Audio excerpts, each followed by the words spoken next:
fellow fish keepers. It's Mike with the Fish Tank Barn. I'd like to welcome you guys back to another video. If this is your first time here and you're looking to amplify your aquarium experience, go ahead and hit the subscribe button, ding the notification bell so you don't miss any updates here on the channel. So today I'm going to tell you a story that I've not really talked about yet here in the Fish Tank Barn.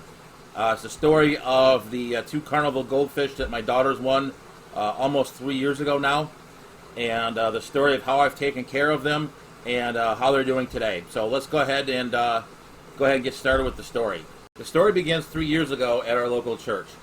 Every year they have an event in the fall to welcome back everyone from the summer. This event normally has games, dunk tanks, bounce houses, etc. This particular year, someone did have a game. If you won the game, you did get a goldfish in a bowl. Depending on how well you did in the game, you could get a better goldfish bowl with decorations, etc.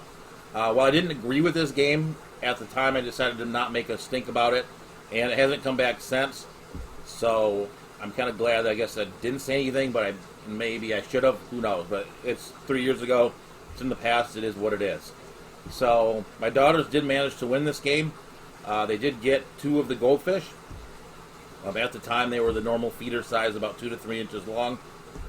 So we brought them home. We put them into a well-filtered aquarium. It was a 54-gallon bow front that you see on the channel.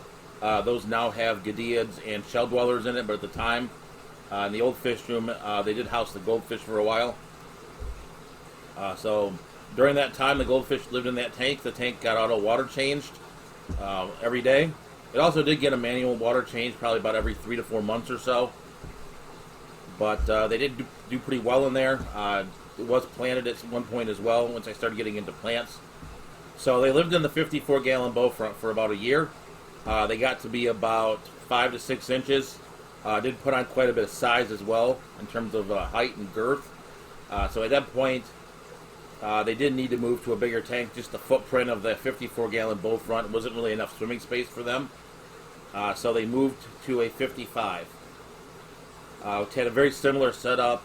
Had very similar filtration. It was well filtered. I believe it had a sponge filter and a hang-on back maybe. It's been a while, I can't remember. But from there it got filtered. Auto water change just like the other setup. So they did manage to thrive and grow to another about 8 inches or so. They lived in that tank until we moved out to the fish tank barn out here, which was about a year and 2 months ago. So in the year and 2 months now, they've grown probably another 3 to 4 inches and have gotten quite a bit bigger. The video you saw in the open was of their current living situation. They are living right now in a 100-gallon Rubbermaid pond that's here in the fish tank barn. We don't talk about it a lot, but at the same time, they are thriving in there. They do pretty well. Some guppies have managed to jump in there and are living with them as well. That tank does get auto water changed as well. So I've been kind of looking for an opportunity to tell this story. There's not really been a good opportunity in the channel yet to tell it, but I think today's a good time to tell this story with everything that's going down in Springdale, Ohio, and the Goldfish Swim.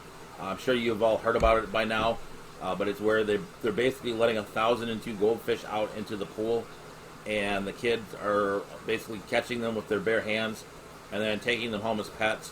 From everything that I've seen, there's really no instruction on how to take care of them or anything as well, let alone the chlorine in the water that will harm the fish. So this is basically an unmitigated disaster, if you want to call it that. But we really need to galvanize together as a hobby to stop events like this, and stop people who are, doing things that could be used against the hobby. For example, in Hawaii, there was a picture that was out there of a bunch of yellow tangs that was found in a trash can. And that was one of the things that helped galvanize a lot of Hawaiians against the aquarium trade in Hawaii. And we don't want the wrong people to get that message about the freshwater side of the aquarium hobby as well. So there's a lot of good things that come from the aquarium hobby, and we don't want to give the people who are looking to harm the aquarium hobby any ammunition to make it so that we can't have the fish that we would want or desire. There's also a lot of environmental benefits to the aquarium hobby. If you look at like the red-tailed shark, that is no longer in the wild. Also, you can see a lot of the captive breeding efforts from marine ornamentals.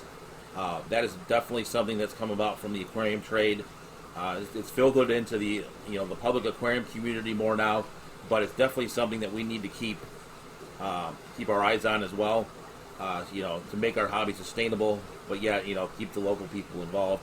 I know I'm going off on a tangent here, but we really need to speak up and stop events like this. I know a lot of people on YouTube have gone out and reached out to various organizations in Ohio to try to stop this. So, but I'm going to put links in the description below to PIJAC and to the people in Springdale so we can stop this in the future. So that being said, I do appreciate you guys watching this. If you could check out a couple of the videos that come at the end. If you enjoy what you see, I would appreciate it if you would like, subscribe, smash the notification bell. So that being said, stay fishy, keep on breeding, and let's go ahead and amplify our aquarium experience. I'll catch you guys later.